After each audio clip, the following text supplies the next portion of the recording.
It's great to see so many of you joining us and supporting her historic candidacy for becoming the first Romanian-born female judge in the United States.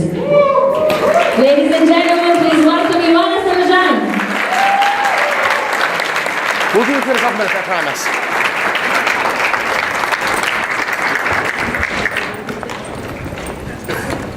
Good evening, everyone. I'm going to go behind the podium because I have technical issues speaking before people. You'd be surprised. I mean, I argued before the appellate court and I have no issues, but for some reason, when it comes to this, it just gets emotional. I'm so honored that everybody is here. It means the world to me that everybody steps up and joins us in this cause. I wanted to tell you guys a little bit about why I'm doing this, because everyone thinks I'm crazy. And I would like to probably just start, and I will keep it short so I don't bore you, with my story. Most of you know that myself and a lot of you came from Romania. And during that time during the communist regime, that we didn't have a lot, but I think it was those lack ofs that gave me the strong bearings that I stand on today. I think during that time, a lot of people build character and people focus on who you are as an individual as opposed to what you have. And people focus on principles, and you really appreciated something when you got it. And somehow I want to reach back and get those principles to stand again in today's society that seems to be so focused on advancing at any cost. And speaking from personal experience through the dealings I dealt with in this campaign. Why am I doing this? It's, I think, because my humble beginnings from the time when we lived in Detroit and we were on poverty and I had to take bottles back just to survive, to when, even going back further, when in school after my dad defected, we were punished and beaten for standing up for what you believed in.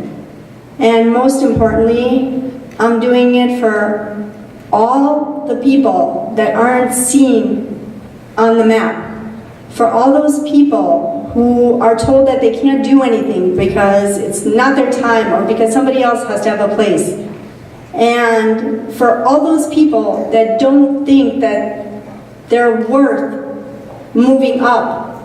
And for all those people that are limited by their own fears because they think they can't penetrate a system. And most importantly, I'm doing it for my kids, who, I'm going to say their names because if I don't, I'll be in trouble. Sebastian, Andrei, and Alexandru.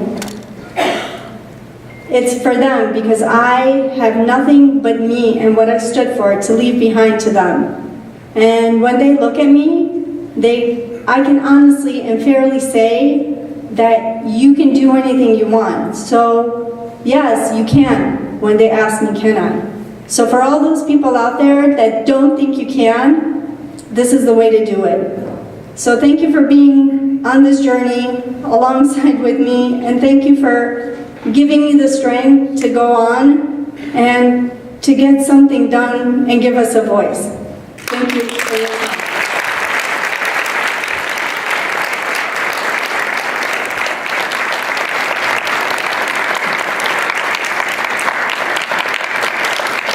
I would like to invite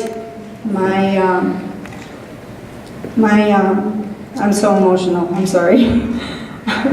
My Chief Financial Officer, Colleen, to say a few words. And then what I would like to do is give my friend Max Kennedy a chance to share his story, which I think is so inspiring as well for his brother, Chris, who's also running for governor.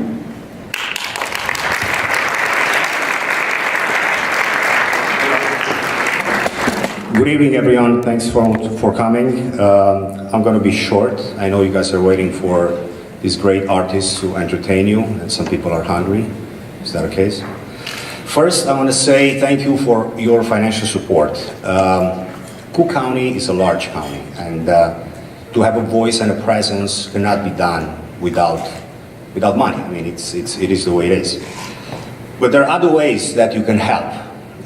Primarily, letting other people know what you stand for and listening to Ioana, make sure that they will go and actually have a vote on March 20th. Very, very, very important.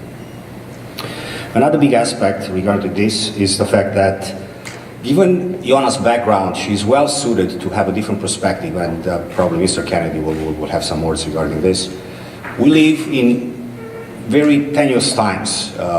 We see elected officials taking different routes, and sometimes somebody on the bench could bring them back with the checks and balances that the bench can bring. And last but not least, I'm going to go back to what Ioana said. It's very important to put these things in perspective. This is not about her necessarily. This is about more than that. And I recall a couple of years ago when we had this conversation, when we started this journey, I told her, I said, you know, I have as well 2 small sons, one who's 9.5, the other one is 3.5.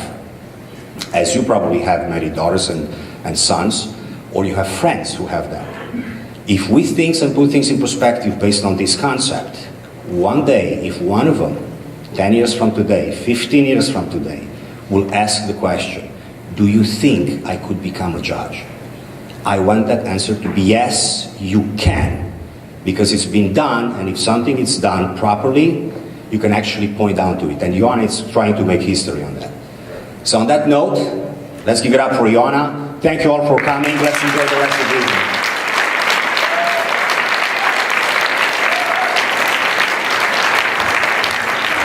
And if I may, Max, if you can come and say a few words about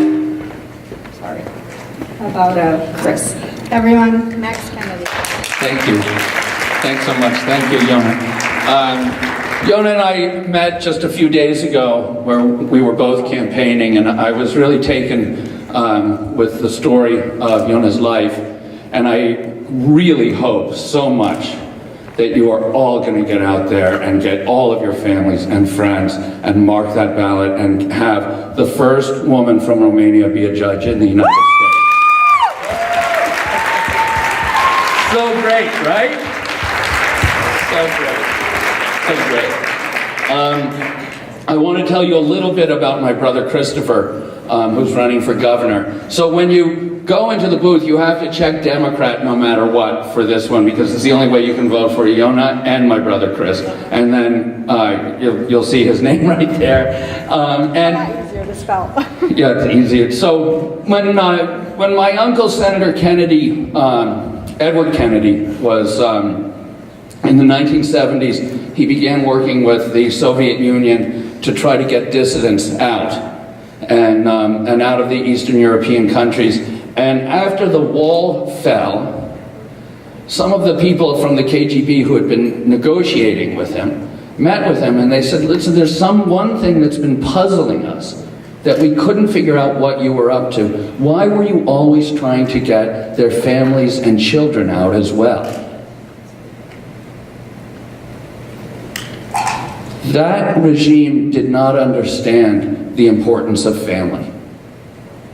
And I think that in my culture, in Ireland, we share something that's really important with the people from Eastern Europe, which is the sense, I think, that no matter how repressive the regime, no matter what is going on, the most important thing in the world is our families.